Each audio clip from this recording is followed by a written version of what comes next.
Ate Shaira, balik eskwela na po kami ulit. Meron ka po bang life hack para sa aming mga estudyante? Of course, no?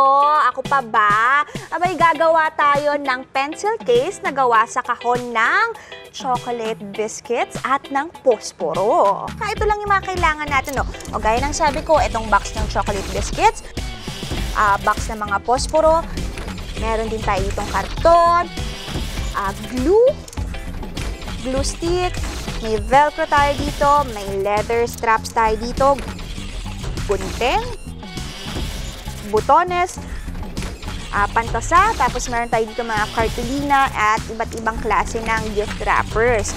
So, okay, una natin gagawin, itong likod na part ng chocolate, tatanggalin natin itong taas. Okay, gugupitin natin to.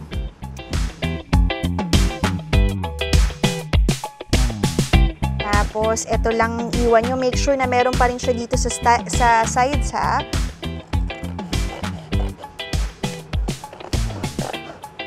Sabi muna natin dito. Itong box, ito, meron dito sa side. So, igigilid natin yan. Ang gagawin natin, igugulugan natin ngayon. Ididikit natin. Tapos, ang gagawin natin, balutan na kagad natin. Okay.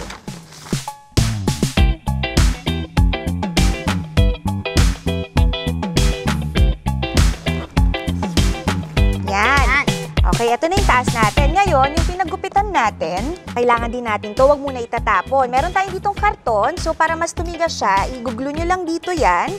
I believers. Tapos, babalutan nyo lang din siya ng gift wrap para maging ganito. Ito yung pinakamagiging takip natin ng pencil case natin. Pero, itong mga to, kung nakikita mo, meron akong kinot dito na maliliit na size ng karton kasi gusto rin natin patigasin itong pinaka-pencil case natin. So, dito natin siya ididikit.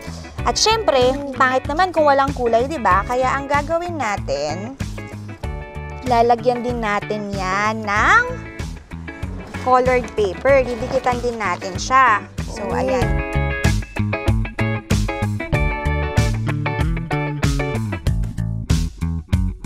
Ayan, nakita mo na, tapos yung sides natin. Tapos makikita mo, itong mga box ng posporo natin, ang gagawin natin kasi dyan, ay babalutan lang din ng wrapper. Okay, para maging makulay siya. Tapos ito, ididikit natin dito sa side na to. Pero, syempre, bago mo idikit, kailangan putulan muna natin ito. Tatanggalin natin tong side na yan.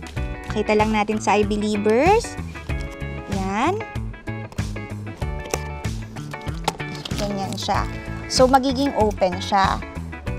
Importante itong part na to para sa additional na drawer ng ating pencil case. So, gaganyan tayo.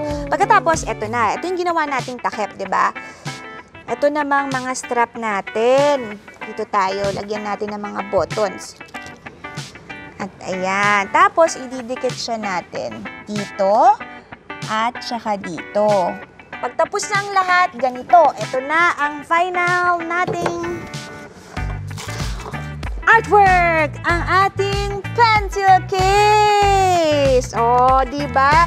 Tapos, ito yung pinaka-drawers natin. Nilagyan lang din natin ng iba't ibang design. So, kung gusto mong may pantasa, dito yan. Ilalagay mo, isushoot mo lang dito.